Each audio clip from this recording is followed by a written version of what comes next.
चला आपलं चालू आहे अर्थनियोजन सराव संच 4.2.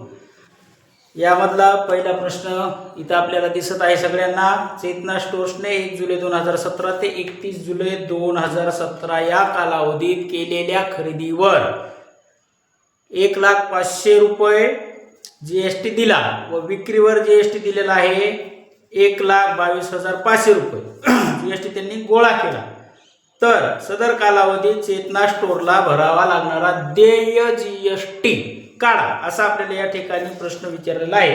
आता यामध्ये दोन बाबी असतात. एक बाब असते आउटपुट आणि एक असते इनपुट. आउटपुट म्हणजे आपण त्यांना दिलेला, ज्यांच्याकडून आपण काय माल घेतलाय वगैरे त्यांना आपण दिलेला जीएसटी, आणि इनपुट म्हणजे ग्राहकाकडून आपल्याला आलेला जीएसटी. अशा दोन बाबी असतात, बरोबर.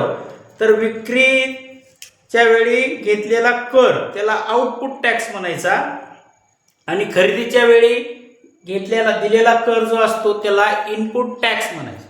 या दोन बाबी आहेत. तर आउटपुट किती आहे त्यांचा 1,22,000 विक्रीच्या वेळी घेतलेला कर. इथं आपण लिहू कोणत्या वेळी, विक्रीच्या वेळी. लक्ष द्या, विक्रीच्या वेळी जो काय कर त्यांनी घेतलाय, घेतलेला कर याला काय म्हणायचं, आउटपुट, बरोबर. जो की त्यांनी किती घेतला 1,22,500 1,22,500 रुपये. आता इनपुट म्हणजे खरेदी केली आहे, बरोबर. खरेदीच्या वेळेस आता इथं घेतलेला आहे, इथं कोणता कर येईल, दिलेला कर. इथं लिहू आपण दिलेला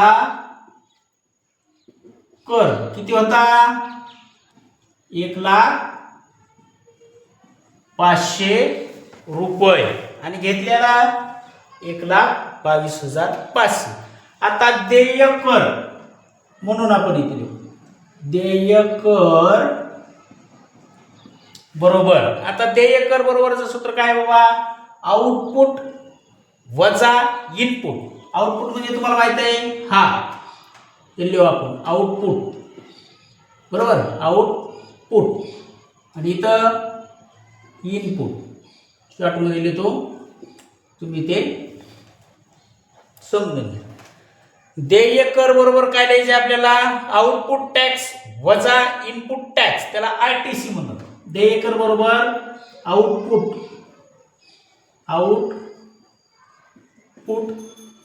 टॅक्स वजा कोणता, इनपुट. मग हे खाली घेतो मी, इनपुट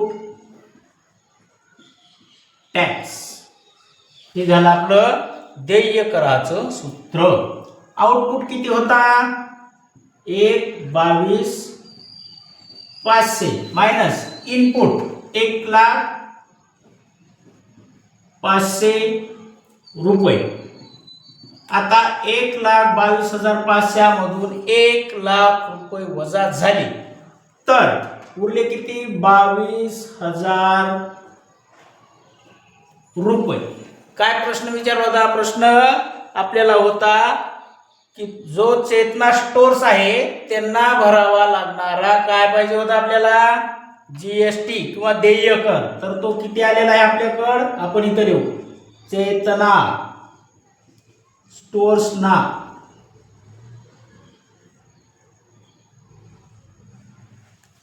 चेतना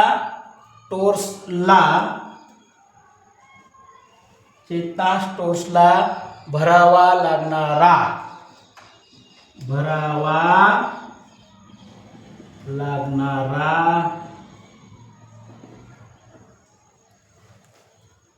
देय जीएसटी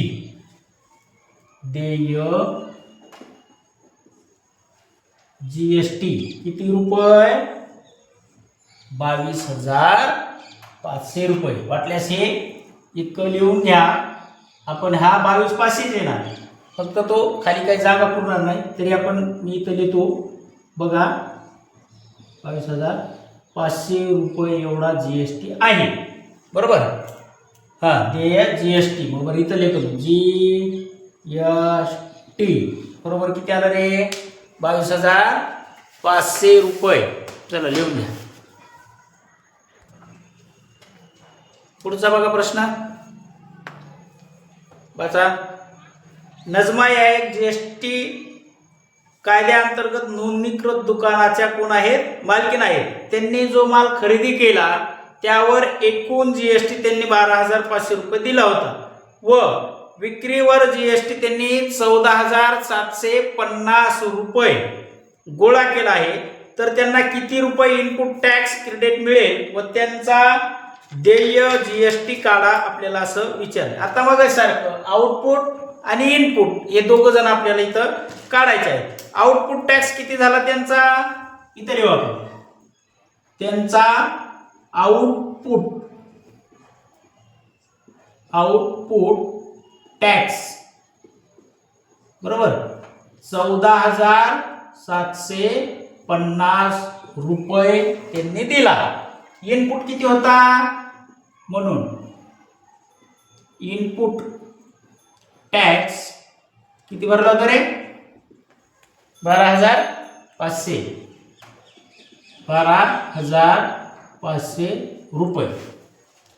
आता आपल्याला काय करायचंय जे आपण सुरुवातीला पाहिलं त्याच पद्धतीनुसार करायचंय. गणित सोपं आहे. देय काय करायचंय हा देय जीएसटी बरोबर हा बरोबर देय जीएसटी बरोबर आउटपुट वजा इनपुट कारण आउटपुटची रक्कम मोठी आहे. आउटपुट किती 14,750 वजा किती 12,500 रुपये. आता 14,000 मधून 12,000 वजा झाले. वजा बाकी करा राहिले किती 2,250 बर. मग म्हणून 2,250 रुपये 2,250 रुपये हे कोणाला टॅक्स क्रेडिट मिळेल नजमा यांना टॅक्स क्रेडिट किती मिळेल 12,500 आणि त्यांना क्रेडिट म्हणजे ते मिळणार. आणि त्यांचा देय जीएसटी किती आहे 22,500 बरोबर. तर आपण लिहू नजमा यांना ज्या दुकानच्या मालकीण आहेत यांना नजमा यांना रुपये 12,500 हे काय आहे चे इनपुट क्रेडिट आहे. इनपुट क्रेडिट टॅक्स आहे त्यांचा 12,500 रुपये 12,500 इनपुट काय आहे टॅक्स क्रेडिट आहे. इनपुट टॅक्स हा झाला. आणि इनपुट टॅक्स क्रेडिट त्यांना किती मिळणार इनपुट टॅक्स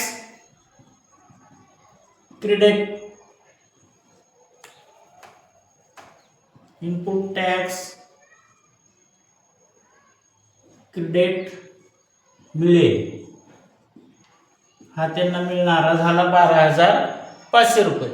तसेच त्यांचा देय जीएसटी विचारला. त्यांचं काय काढायचं आपल्याला त्यांचा देय काय देणार आहेत ते जीएसटी. त्यांचा देय जीएसटी रुपये किती 2,250 रुपये आहे हे आपण लिहिलं. हे झाले 2 प्रश्न. खूप सोपे. अडचण आल्यास विचारायचं. बघा सोपा प्रश्न आहे सगळ्यांसाठी महत्त्वाचा आहे. लिहून घ्या. नाही समजलं उत्तर पुन्हा पुन्हा प्रश्न विचारायचे. हा कोणीही हा चालते हा हो.